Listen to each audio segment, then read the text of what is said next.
हूँ मधुसूदन सरस्वती।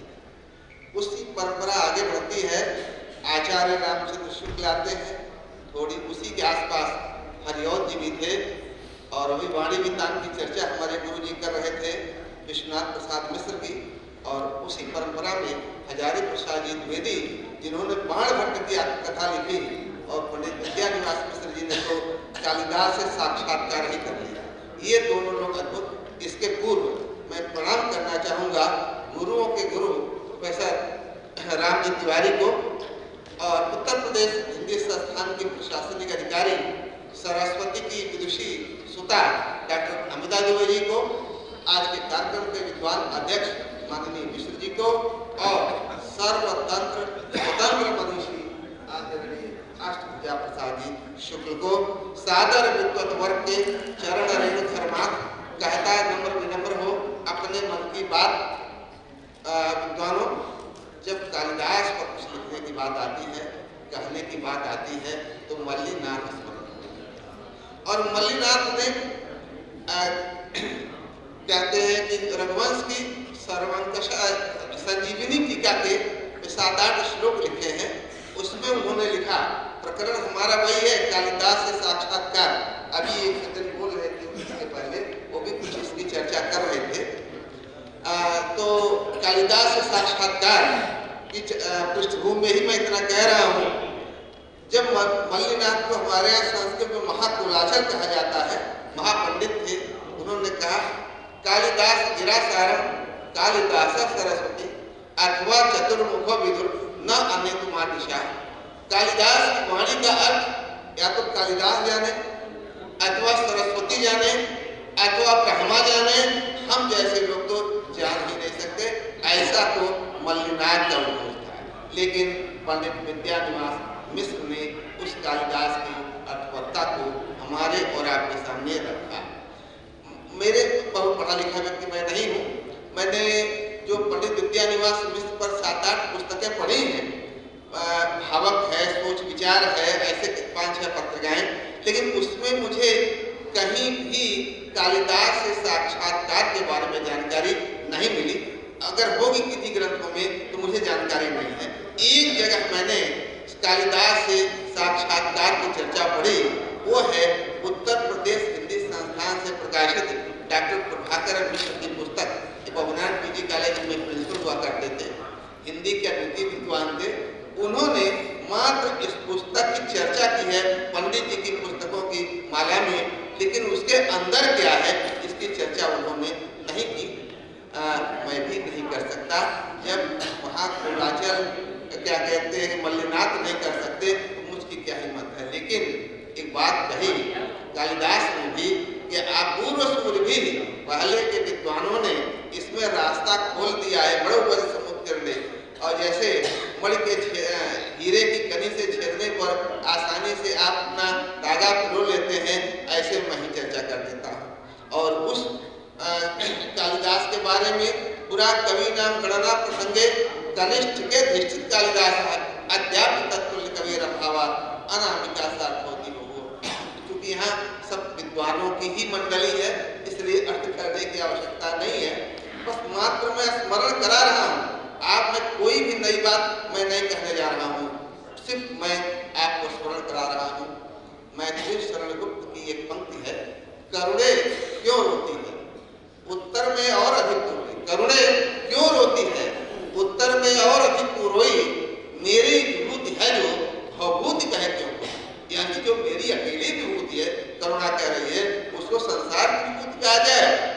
पंडित विद्यानिवास मिश्र ने बीए में लिया था हिंदी, संस्कृत और गणित। इन 3 विषयों से उन्होंने बीए किया। बाकी संस्कृत के तो महाप्रकांड पंडित थे ही, और ना हम तो कहेंगे काशी के विद्वानों की एक उपाधि होती सर्वतंत्र स्वतंत्र विद्वान। तो उन्होंने हिंदी का लेखन के क्षेत्र में, अध्ययन के क्षेत्र में, मनन के क्षेत्र में, चिंतन के क्षेत्र में अद्भुत कार्य किए। लेकिन सबका रस जो था वो संस्कृत साहित्य था। उन्होंने कालिदास को ही क्यों चुना साक्षात्कार। गुरु जी एक से एक कवि थे संस्कृत में, चाहते तो महामत व्यास का साक्षात्कार कर लेते, चाहते तो किसी अन्य का कर लेते, लेकिन साक्षात्कार किया उन्होंने कालिदास का है। और कालिदास की चर्चा तो आप समझिए वर्षों बीत जाएंगे, शायद पूरी हो। जिन लोगों के पास वो पुस्तक होगी या क्या कहते हैं प्राप्त करने का प्रयास करिए और पढ़िए। मैं प्रारंभ की 3-4 पंक्तियों को उद्धृत करना चाहूंगा।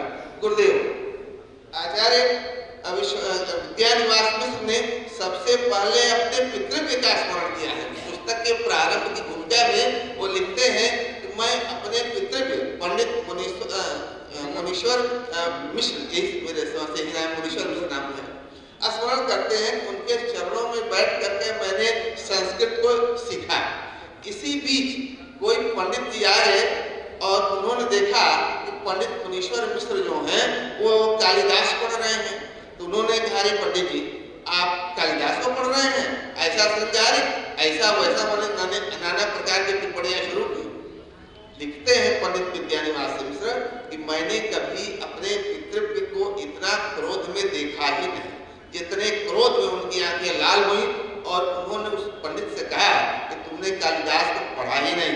या सस्ते सष्टुरात्या वाद विदितं हविर्याच होत्री ए द्वे कालम विदत्ता सुक्त विषय पुराण सुताव्यापिशम या माहो सर्व बीज प्रकृति रीति या प्राणिना प्राणवंता प्रत्यक्षावि वन्ना तन्विरोधु वस्ता विरष्टा विनेशा।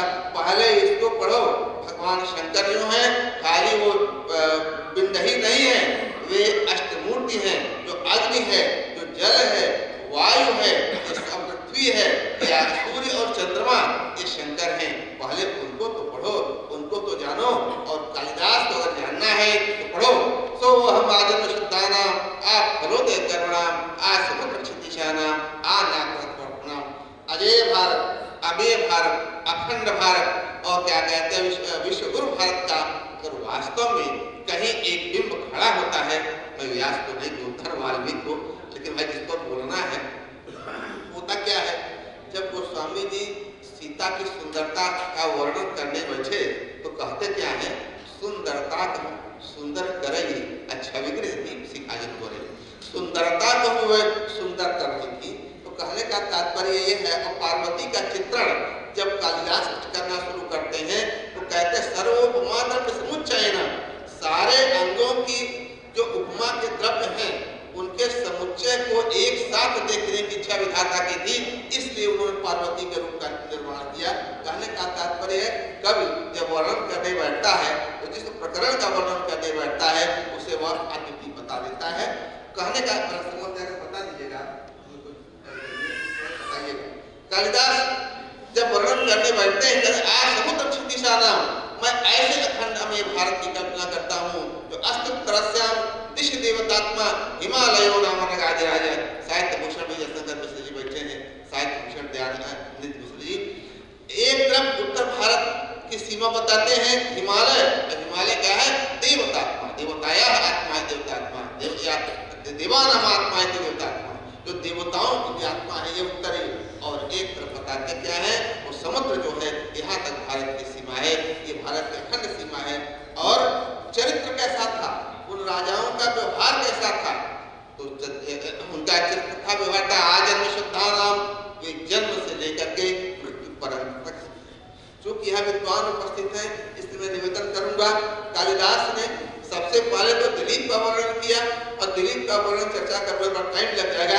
इतना समझिए आकार सतत प्रज्ञा सदृश आत्मा, जितने सुंदर उनकी देह थी उतने सुंदर बुद्धि थी, उतने सुंदर काम था, उतने सुंदर क्या कहते हैं उनकी सिद्ध हुआ करती थी। ऐसे और ज्ञाने मौनम क्षमा शक्तौ दाने श्लाघा विपर्या, महाराज जी ज्ञान में ज्ञानी होने के बाद वो चिल्लाते नहीं थे, मौन हो जाते थे। ज्ञानी मौनम क्षमा शक्तौ, और शक्ति होने पर वो क्षमाशील होते थे। ऐसे राजा से तो प्रारंभ किया और समाप्त कहाँ किया। आजकल हमारे साहित्य भूषण विजय शंकर मिश्र जी भास्कर जो हैं वे अनुवाद कर रहे हैं रघुवंश का, और उसमें अंतिम राजा जो है वो अग्निवर्ण है। और अग्निवर्ण कहता क्या था, अब उसके बारे में थोड़ा समझ लीजिए। वो ऐसा चरित्र जिसे कह सकते हैं मिस्टिक राजा कोई हुआ ही नहीं।